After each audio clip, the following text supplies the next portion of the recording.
dans Kev Mag. Aujourd'hui, nous allons parler musique. Vous savez que la musique est un art. Et c'est cet art qui caresse, qui gifle, qui griffe, qui transmet beaucoup d'émotions d'ailleurs. Et dans cette rubrique musique, nous allons découvrir cette légende, cet artiste musicien. Au travers lui, nous saurons si sa musique caresse, ou si elle griffe, ou si elle gifle exactement. Permettez-moi d'accueillir dans ce studio Mjoe Zuka. Mjoe, bonjour. Bonjour. J'espère que tu vas bien. Oui, tout va très bien. En tout cas, je peux le voir. Alors, voilà, je suis très honoré d'être là. Oh, merci. En tout cas, ça fait plaisir. Mjoe, nous allons passer à notre jeu questions-réponses. J'espère que tu vas répondre à toutes mes questions. Allons-y voir. Ah, d'accord. Nous allons commencer, Mjoe. Quel est ton nom d'artiste? Bon, nous savons que c'est Mjoe. Que signifie Mjoe pour toi? Parfait. En fait, j'ai utilisé seulement mon nom avec un léger jeu de mots. En prenant Mambina, j'ai pris juste la première lettre, donc M, que je place devant mon vrai prénom, Joey. L'inspiration de ces prénoms est mon père, très fan de la musique. Il s'est inspiré de Joey Dassin. Je pense que les gens connaissent cet artiste. Joey Dassin, je sais pas moi, Canada, France, on ne sait pas trop, mais j'ai pas beaucoup fait attention à sa carrière. Mais je sais que mon père s'est inspiré de Joey Dassin. Donc M comme Mambina, je prends le M, on place devant Joey, ça fait Mjoe. Intéressant. Voilà. Donc, toi, tu n'as pas pensé à des pseudos assez bizarres comme, je ne sais pas, l'arbre Il y a de ces artistes qui donnent des noms, en tout cas. Après à un moment, je Oui. me suis rendu compte qu'il y avait beaucoup de Mjoe, en tout cas sur le net, à Kinshasa et un peu partout. Raison pour laquelle j'ai d'ailleurs encore pris un autre vrai nom, c'est-à-dire le nom de famille. J'ai placé Zuka après Mjoe. Et c'est qui fait très original. Il n'y a pas de Mjoe Zuka. Quand même, si on doit chercher dans le monde, je dois être unique. Donc Mjoe Zuka, c'est encore ces jeux de mots, mais mon vrai nom. Voilà. Intéressant. Alors, Mjoe, comment décrirais-tu ton style musical? En 3 mots, s'il te plaît. 3 mots, Oui. ça devient difficile.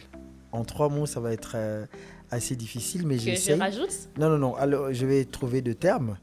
Le style de ma musique. En 3 mots. Je pourrais prendre raffiné, ça c'est la première des choses. Je pourrais parler d'une musique intelligente, mais aussi une musique éducative. Wow. D'une manière générale. Nous allons découvrir ça.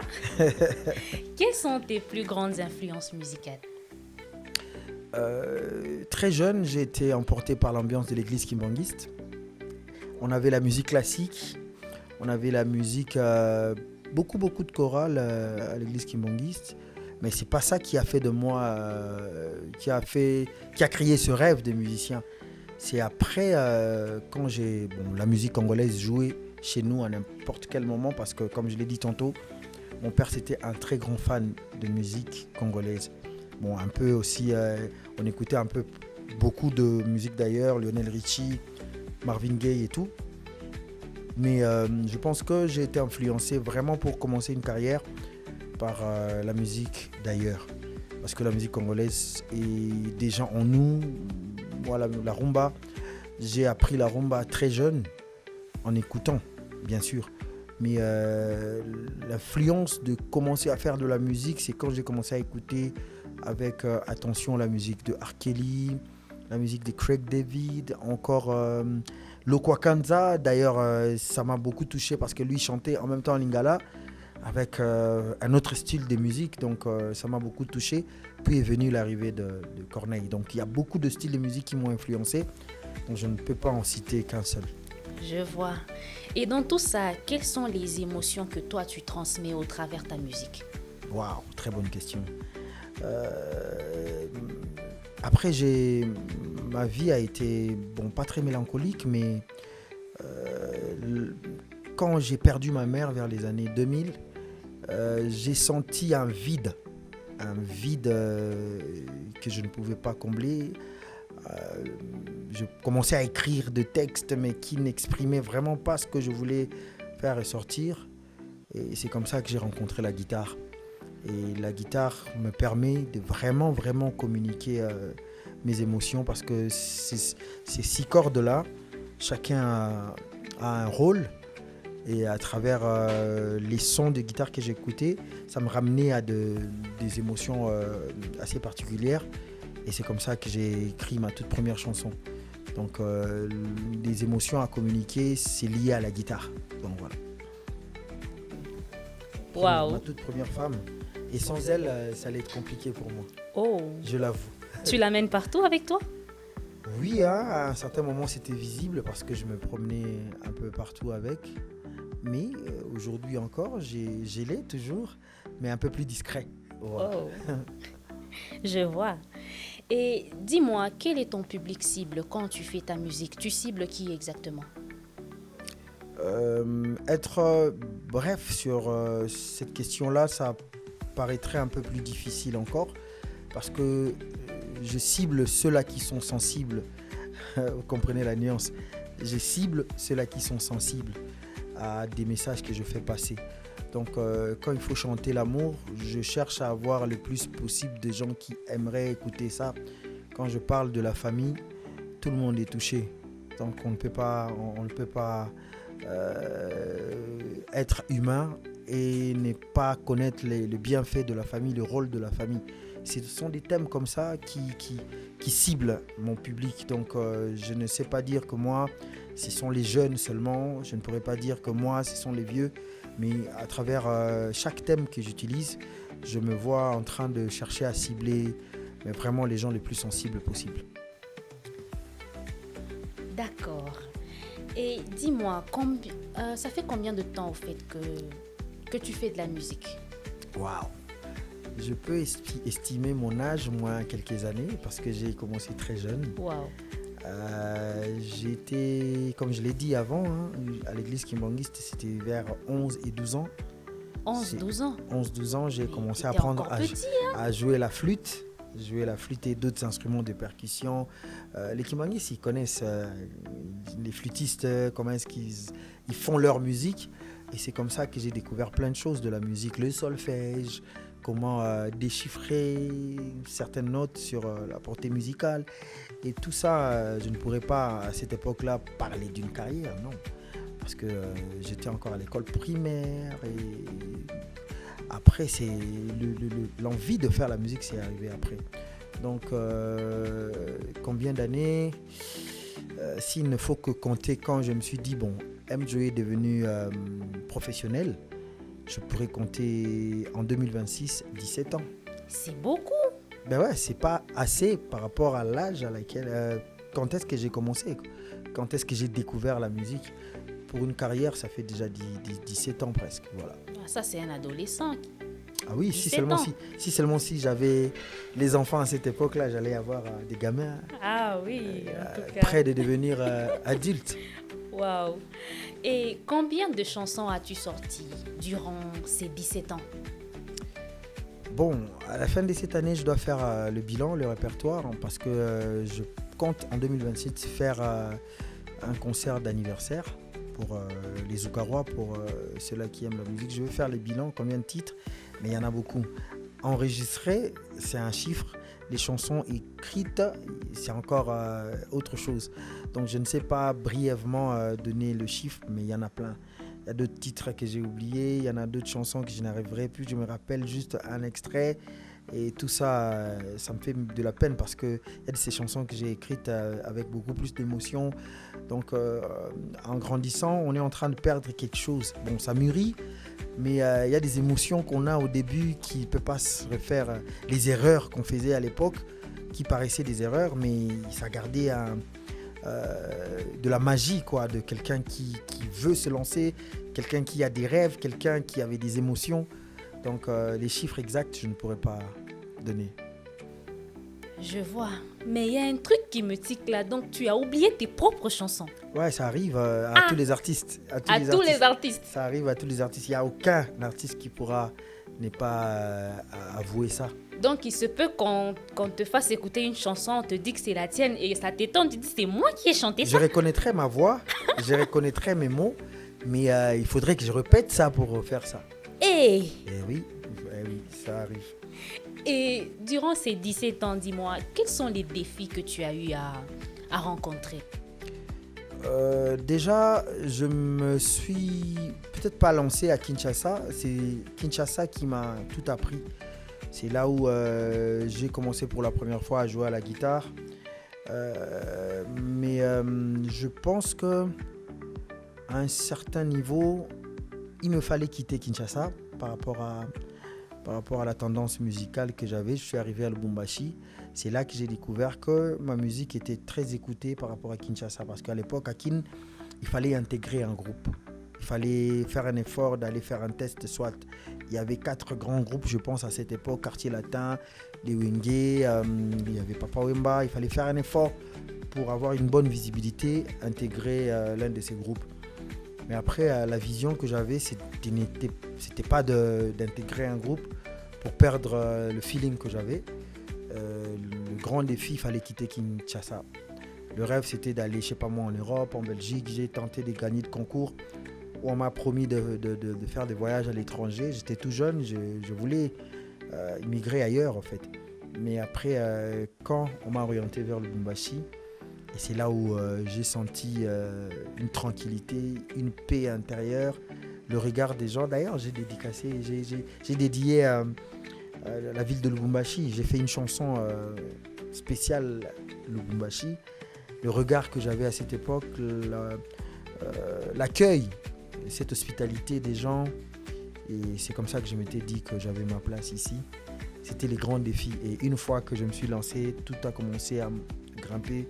Pour la première fois de ma vie, je voyage en tant que musicien, prendre un avion, aller à l'étranger, ça s'est fait à Lubumbashi.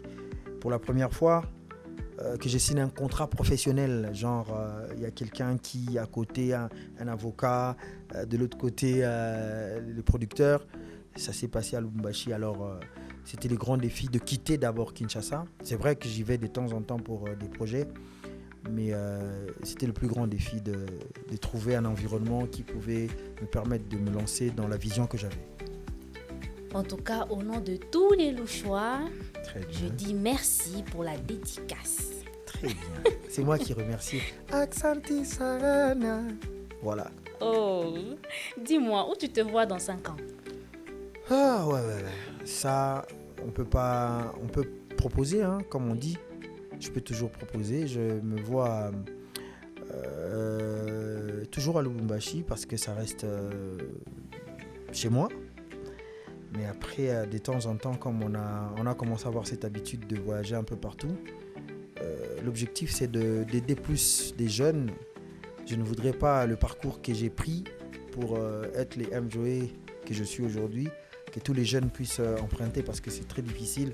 La plupart vont abandonner parce que c'est pas facile.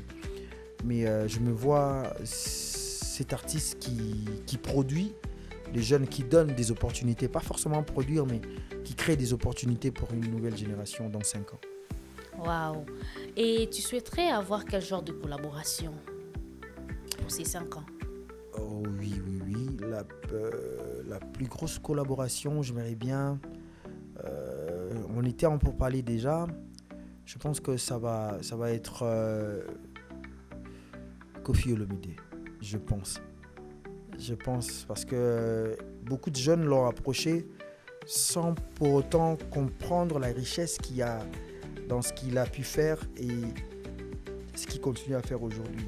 Les jeunes l'ont approché pour le buzz, on a compris ça. Mais Koffi Olomide, c'est un livre, c'est tout ce que beaucoup d'artistes congolais n'ont pas. Et ça restera le grand artiste de tous les temps. Voilà. C'est une légende quand même. Voilà. Et parmi les patriarches, Voilà. donc ça se sent. Je prie pour que ça arrive. On espère que voilà quoi, Dieu va le garder encore Oui. pour qu'on puisse faire une œuvre, pas des chansons pour créer le buzz. Voilà. Mais quand même une chanson au vrai sens de son mot. Voilà, l'œuvre qui va rester. Waouh! Et quel impact aimerais-tu avoir? Mettons pas seulement Lubumbashi, prenons la RDC tout entière. Quel impact aimerais-tu avoir en tant que musicien? On ne sait pas vraiment évaluer l'impact parce qu'on ne vit pas dans les cœurs des gens. C'est-à-dire les gens nous portent à cœur, mais on ne sait pas comprendre à quel niveau. Donc on va faire le mieux possible pour toucher ces cœurs-là. Et après, ça se voit, ça se sent. En contrepartie, quand les gens te portent à cœur, ça se voit toujours. Voilà quoi. Donc moi, les objectifs, c'est de faire le mieux possible pour être présent, être parmi les gens qui aiment ce que je fais. Voilà. Et en tant qu'artiste MJoey, tu as un rêve, non? Beaucoup de rêves. Tu peux? Il y en avait des milliers quand j'étais tout jeune. S'il te plaît, le plus ultime. Ce grand rêve, c'est... Bon, je ne pourrais pas parler des grandes salles mythiques parce que ça, c'est déjà faisable dans les jours qui viennent. Mais je pense le grand rêve, d'être en vie, d'être en vie, de continuer à égayer les gens. C'est ça le plus grand rêve. C'est vrai que c'est impossible de rester en vie au-delà des années que Dieu avait prévues, mais que Dieu me donne cette grâce de vivre, de voir mes enfants avoir des enfants. Oui. Et c'est comme ça que je resterai cet artiste-là qui oriente les jeunes. Je l'ai dit tantôt, donc je suis plutôt là. C'est pas seulement un rêve, ça c'est aussi une prière. Amen. Amen, voilà. Parlons de ton look, MJoey, s'il te plaît. Déjà, j'aime ta veste, hein? Merci. Merci. Nous ne sommes pas à Kinshasa pour, on dit quoi, Libanga? Bon, la sape et tout ce qui va avec. Parler des griffes, non, mais je peux pas. J'aime être bien présenté, simplement. Ouais. Et il m'arrive de voir ou d'apprécier un look, je sais pas moi. Tout le monde sait que chaque jour, on peut me voir tout en noir. Noir. C'est ta couleur préférée? Pas forcément, mais je sais pas moi, il y a quelque chose dans le noir. De sacré? Pas du tout, mais depuis un temps, oui. Si je dois m'habiller pendant 30 jours, j'échange des vêtements, effectivement, mais c'est du noir. Wow. Donc, ma garde-robe, elle est vraiment... Il n'y a que du noir. Mais c'est vrai, de temps en temps, on cherche à mettre du blanc. Après, donc, l'habillement, je ne fais vraiment pas attention à ça. Je cherche à être bien présenté. C'est ça l'objectif. Et dis-moi, quel est l'univers qui t'attire le plus? Si je dois différencier, il y a le street, il y a le glamour, il y a le chic, l'afro, si on peut dire ça. Il y a quelque chose qui t'attire. Là, on parle de l'artistique? Oui, de l'artistique, bien sûr. Ouais, j'essaye de voyager un peu partout.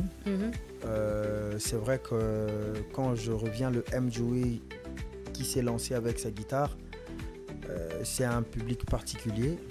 Mais après, au fil des années, j'ai compris qu'il n'y a pas que les gens qui écoutent la musique avec la guitare. Raison pour laquelle on s'est lancé avec des titres comme Washisha. Je me rappelle encore, il y a 2-3 jours, j'ai été dans une école. Washisha est sorti en 2012. Mais les enfants, ils chantaient à cette école. Donc, je ne veux pas vraiment me classifier. J'ai fait un effort d'être à l'aise partout. Avec des sponsors, à un moment, on veut te faire jouer des concerts populaires. Tu fais un effort d'être là. D'être là dans la rue avec... bon, je ne parle peut-être pas des enfants de la rue, mais avec une autre tendance, un autre public. Et tu dois faire un effort de satisfaire ce public-là. Donc, je ne peux pas rester focalisé. Non, moi, c'est les guitaristes, les chanteurs. Je dois jouer que dans des salles mythiques, à Lubumbashi ou ailleurs. Et il faut faire un effort d'être un peu partout. Je vois. En 2021, tu as eu à recevoir un prix. C'est au Global Music Awards, je pense bien. Comment c'était au fait? Comment tu as vécu cette expérience? Déjà que c'est un trophée qui a été organisé à l'étranger, au Nigeria, voilà. Donc, il fallait aller vers eux. C'était des Ghanéens qui évoluaient, qui se sont décidés de faire l'événement au Nigeria. Donc, c'était d'abord pour une première fois d'y aller et qu'on cible parce qu'ils ont découvert qu'il se passe tellement des choses au-delà du Nigeria. Et dans la catégorie meilleure voix masculine. Voilà. Et c'était un honneur. J'ai ramené les trophées et puis voilà. Aïe, cette voix, meilleure voix masculine. Non, nous allons entendre ça aujourd'hui. Et au cours de la même année, vous avez annoncé une collaboration avec un artiste nigérien, d'accord, d'ailleurs. Effectivement. On est entré en contact. Vous êtes entré en contact? Voilà. C'est tout? Entrer en contact parce que une collaboration, c'est beaucoup de choses qui sont autour. Oui. Il n'y a pas que vous voyez, vous enregistrez. De nos jours, c'est devenu un business, une collaboration. Donc, ça peut marcher tout de suite. Oui. Ou ça peut attendre. Oui. Ou ça peut pas marcher. Donc, nous sommes dans la phase où c'est pas mort, ça reste ouvert. Et laissons les temps. Encore? Voilà. Mais c'est depuis 2021 quand même, c'est long, n'est-ce pas? Les Nigeria, ils sont très avancés du côté business, les showbiz de musique. Espérons, parce qu'il y a des conditions à réunir. Si ça le fait, tant mieux. Si ça ne se fait pas, il y a beaucoup d'autres collaborations qui vont venir dans mon prochain album. Et on espère que ça va se faire. Voilà. Si on mettait un tout petit peu à côté ce côté artiste, Mjoe, tu t'es présenté aux élections en 2023. Comment se fait-il que tu as laissé ce côté artiste pour aller dans la politique? La campagne ne pouvait faire qu'un mois. Vous comprenez la nuance? La campagne, c'était pour un mois. Donc, la politique, oui, c'est dans ma vision aussi. Mais après, ça reste des expériences en tant qu'humain. Moi, je reste le chanteur. C'est pas exclu que quand on chante, on peut rien faire d'autre. C'est la réaction de beaucoup de gens après ma candidature, de me faire voir. Non, toi, tu dois rester musicien. Mais oui, mais c'est pas vous qui décidez. C'est peut-être Dieu qui va décider avec le temps. Mais après, l'ambition d'aider mon pays d'une manière ou d'une autre, pas qu'en chantant, parce que on n'est pas en pénurie des chanteurs au Congo. Ouais.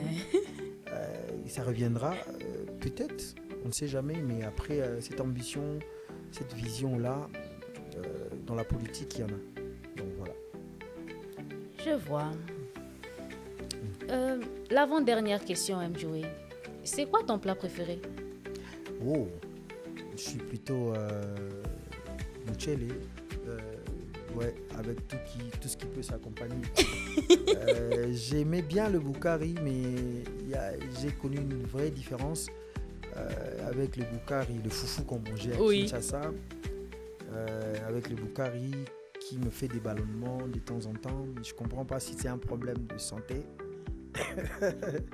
Donc, je suis plus focalisé la chikwang, le riz, le pain, accompagné avec tout ce qu'il faudra. Donc, voilà. Ah, d'accord. Donc, on peut considérer ce côté digestif pour dire que tu ne supportes pas le foufou. Sinon, un homme te dirait, non, le foufou, c'est ça même.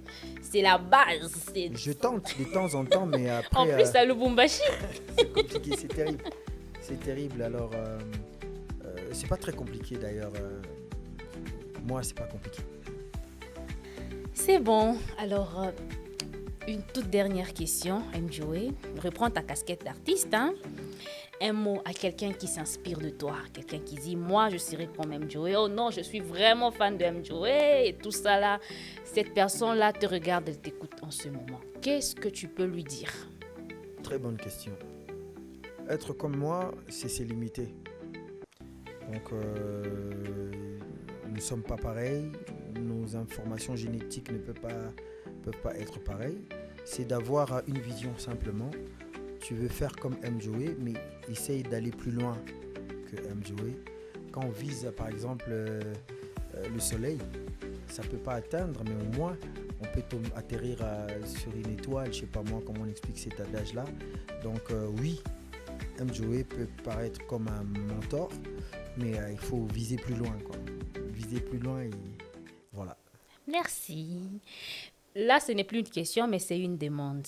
M. Joey a eu le trophée de meilleure voix masculine. Nous aimerions très bien d'ailleurs l'écouter chanter. S'il te plaît, M. Joey. Alors là, je vais accorder ma femme. Nous serons en connivence. Waouh! Très bien. Alors, meilleure voix. On va allumer tout ça.